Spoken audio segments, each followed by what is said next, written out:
매일 말씀 10분 강론. 오늘은 12월 24일, 25일 그야말로 주님 성탄 대축일의 날을 기념하는 성탄 시기가 시작합니다. 주님 성탄 대축일 전야미사의 복음은 마태오복음 1장 1절에서 25절로 나타나고요.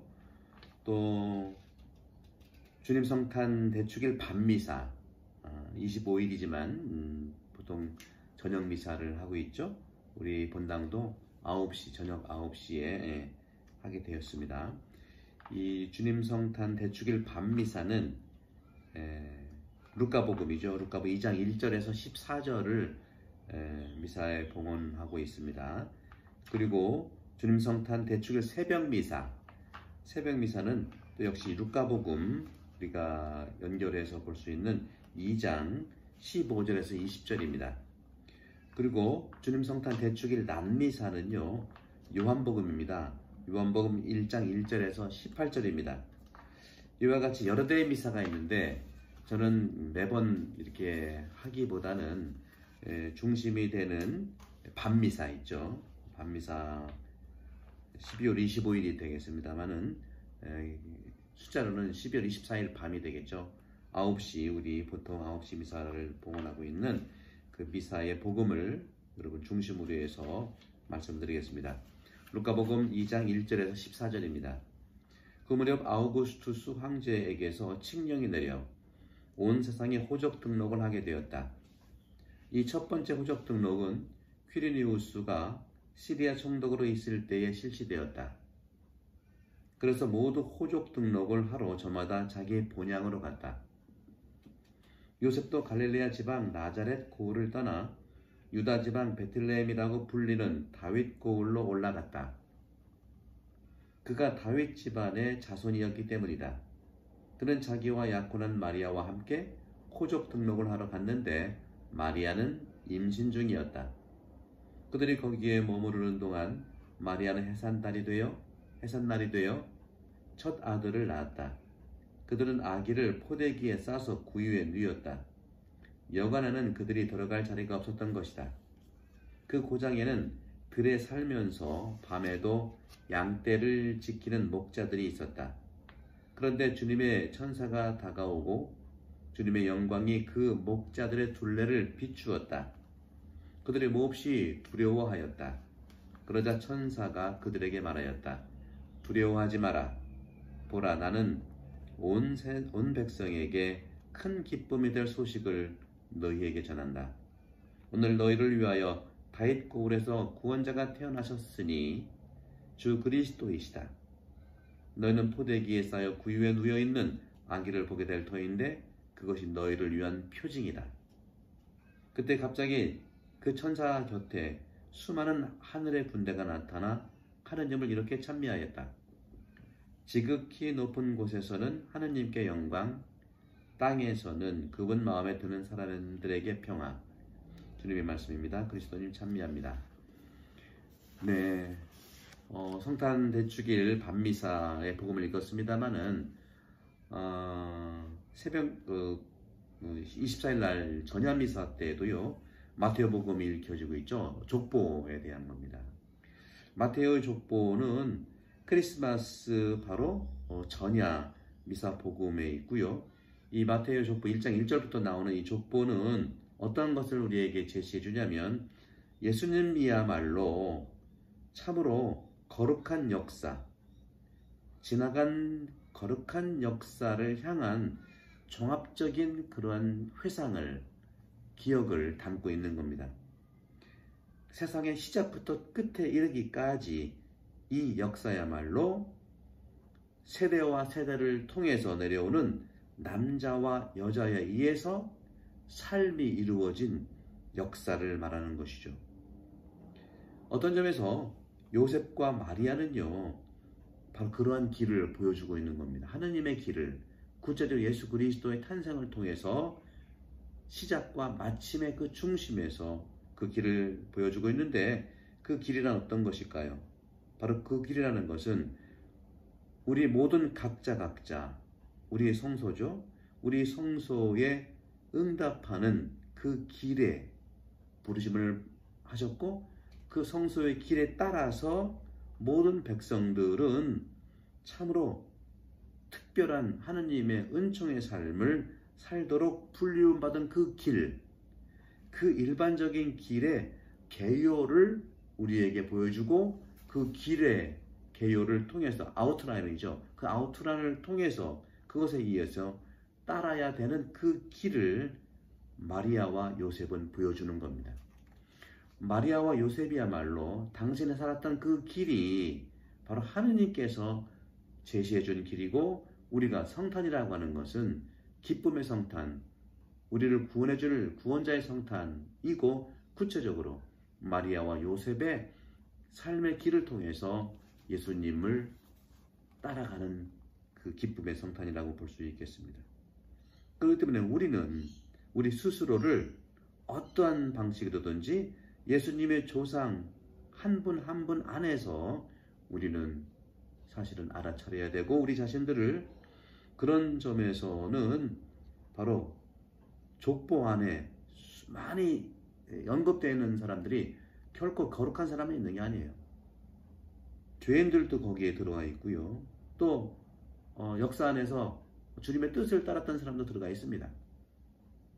그렇기 때문에 우리는 예수님의 족보 안에서 실제로 살아가는 하느님의 백성이죠. 하지만 분명한 것은 우리는 항상 언제나 우리 스스로를 그리스도께 연관되어서 질문하고 따라가야 한다는 것이죠. 그럴 때 예수 그리스도의 구원의 그 역사 안으로 들어갈 수 있는 겁니다. 구원의 역사라고 하는 것은 단순히 어떠한 그 지속성만 얘기하는 게 아닙니다. 우리의 조상들에 대한 족보도 있고 다 그렇지 않습니까? 그 족보가 중요합니다.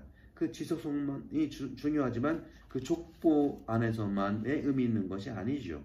그럼 뭘까요? 우리는 반드시 그 족보 안에 있는 그 장소, 각각의 장소 안에 있는 사람들을 발견하고 하나님께서 그 한 사람 한 사람에게 계획 세워놓으신 성소를 알아차리는 것이 중요합니다. 한 사람 한 사람의 삶, 그것이 지속성과 특별한 하느님의 성소를 살았던 그 한 사람 한 사람의 삶이 너무 소중한 것이죠. 그게 역사입니다. 그런 점에서도 우리는 이제 아주 분명해진 어떤 그 차이점을 발견할 수 있는데 바로 요셉의 족보와 우리와 일치되는 부분들이 있다는 거죠.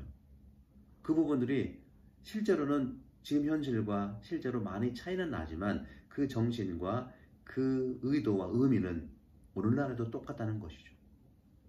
그런 점에서 우리는 참으로 대체할 수 없는 역할을 선물 받았고 그 대체할 수 없는 그런 우리의 역할들이 충만할 수 있도록 성탄의 기쁨을 받아들이고 살아가는 것이죠.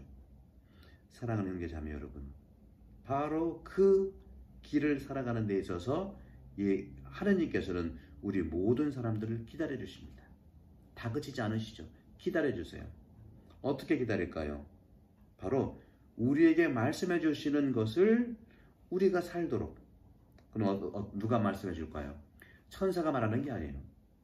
천사는 요셉하고 마리아하고 그렇죠? 스가리아하고 엘리사벳에게 말했어요. 또 우리에게 말해주는 건 뭐냐? 천사가 말해주는 것이 아니라 바로 성경이 말해주고 또 교회의 이런 전성들이 말해주는 겁니다. 그런 점에서 우리 천사의 역할이 너무 중요하지만 천사의 어떤 그 꿈 속에서 나타났다는 그런 정서적인 것과 영적인 것은 중요하지만 그런 것들이 이루어진 결과물이 하느님의 뜻이 성경이고 그것이 교회의 역사의 전성들이고 교회의 가르침이라는 것이죠. 저는 단순히 어떤 교조적인 측면에서 교회의 가르침을 따라라 그런 것이 아닙니다. 교회의 성경과 교회의 가르침이라는 것은 천사를 통해서 말씀하신 하느님의 그 말씀과 뜻이 마리아와 요셉을 통해서 수많은 성인들을 통해서 토대가 됐다는 말씀을 드리고 싶은 거죠. 그렇기 때문에 우리는 역시 성경과 똑같이 예상치 않은 이런 경험들을 통해서 예상치 않은 상황들을 통해서 지금 코로나 팬데믹 예상했습니까? 이러한 상황들을 기대치 않은 것을 통해서 사실은 요셉이 정말로 아들에게 주었던 그 이름을 예수 그리스도께서 받으셨듯이 바로 우리의 삶 안에서도 정말 그 개입해 주시는, 우리 삶을 개입하는 뜻하지 않은 사람들을 통해서도 우리는 알아차릴 수가 있다는 것이 하나님의 뜻을. 그런 점에서 우리는 분명히 예수 그리스도께서 받아들였던 것 같이 우리도 역시 우리 삶 안에서도 그것을 알아차려야 되고, 그리고 그 삶의 가치를 지속적으로 살아가는 그 지속성이 중요하다는 말씀을 드립니다. 사랑하는 형제자매 여러분, 루카복음 안에서 참으로 오늘 밤미사, 오늘 이 복음을 통해서 우리가 들었죠. 오늘 밤미사와 또 새벽미사, 그리고 낮미사, 계속해서 말씀하시는 이 루카복음의 이 말씀, 물론 낮미사는 이제 요한복음입니다만은 예수 그리스도께서 선포되는 건 뭘까요? 예수 그리스도가 선언되는 건 뭘까요? 바로 예수 그리스도께서 모든 세상의 구세주라는 건데, 그 구세주가 뭘 한다는 말입니까? 그 구세주가 어떻게 시작했다는 겁니까? 그 구세주가 어떠한 징표를 가지고 있다는 겁니까? 바로 가난함 속에서 예수님을 발견하는 우리 자신들, 우리 교회들, 그리고 지나간 이 세상들, 여간에 머물 수 있는 방도 없어서 말밥통 속에서 정말 발견된 예수 그리스도가 우리의 구세주라고 하는 것, 이것이 오늘날 우리에게도 숱하게 중요한 가치로 드러나야 됩니다. 여기 성탄을 즐기기 위해서 뭡니까? 이제 추리도 좀 내가 준비했고, 루돌프 사슴꽃 같은 것도 준비했지요. 당연히 기쁘죠. 하나님의 탄생은 너무 기쁘지요. 근데 하나님의 탄생을 깊이 내려가 보십시오. 말밥통에서 태어났어요. 여건밤도 없었어요. 가난 그 자체 안에서 태어났다는 것이죠. 그래서 목동들은, 예수님께서는 목동들을 첫 번째 당신의 탄생의 발견자로 초대한 겁니다. 오늘 복음에서 그렇죠. 양떼를 지키는 목동들, 그 고장에는 들에 살면서, 이 사람들도 집이 없어요. 들에 살면서 밤에도 양떼를 지키는 목자들이 있었다는 거죠. 가난한 사람들한테 드러난 거예요. 그런데 주님의 천사가 다가오고 주님의 영광이 그 목자들 둘레를 비췄다고 했어요. 그들은 몹시 두려워했다고 했어요. 첫 경험이니까, 예기치 않은 경험이니까. 그러자 천사가 말했습니다. 두려워하지 마라. 보라, 나는 온 백성에게 큰 기쁨이 될 소식을 너희에게 전한다. 오늘 너희를 위하여 다윗 구원자가 태어나셨으니 주 그리스도이시다. 너희는 포대기에 쌓여 구유에 누워있는 아기를 보게 될 터인데 그것이 너희를 위한 표징이다. 포대기에 쌓여 구유에 누워있다. 포대기에 쌓여있다는 것은 물론 아기가 쌓여있지만, 포대기는 많은 이권 화가들도 그렇고 교부들도 그렇고, 포대기는 수위로 상징하는 수위. 태어나지만 누구를 위해 죽을 아이로. 왜 예수님께서는 밥통에서 태어나셨고, 그 밤중에 그 광야에서 태어나셨고, 목동들이 가난한 사람 속에 태어나셨고, 수위라고 하는 십자가에 돌아가셔야 되는 그 수위의 상징인 수위, 흰 포대기에서 태어나셨고, 또 거기에 말밥통에 누워있는가, 이게 우리를 위한 표징이라고 했는데 그 표징이 뭘까요? 작년에도 우리 호주에 부시파이어가 많이 이제 불이 났었죠. 불이 났을 때 모든 동물들은 다 그 불을 피해 가는데, 무당벌레라고 하는 건가요? 그 무당벌레는 그 불속을 향해서 막 돌진한대요. 반대로. 왜 그런가 하고 생태계를 연구해 봤더니, 무당벌레는 알을 낳고 새끼를 이렇게 알을 낳건 새끼를 생산하기 위해서는요, 아무도 천적이 없는, 아무도 자기를 위협하지 않는 그 속으로 간대. 그것이 불나는 곳이잖아요. 불나는 곳은 다 도망가기 때문에 그 천적도 없고 원수도 없고 적도 없어요. 그곳을 찾아가서 얼마나 뜨겁겠습니까? 사랑은 고통이에요. 사랑은 희생이에요. 예수 그리스도께서 그랬었죠.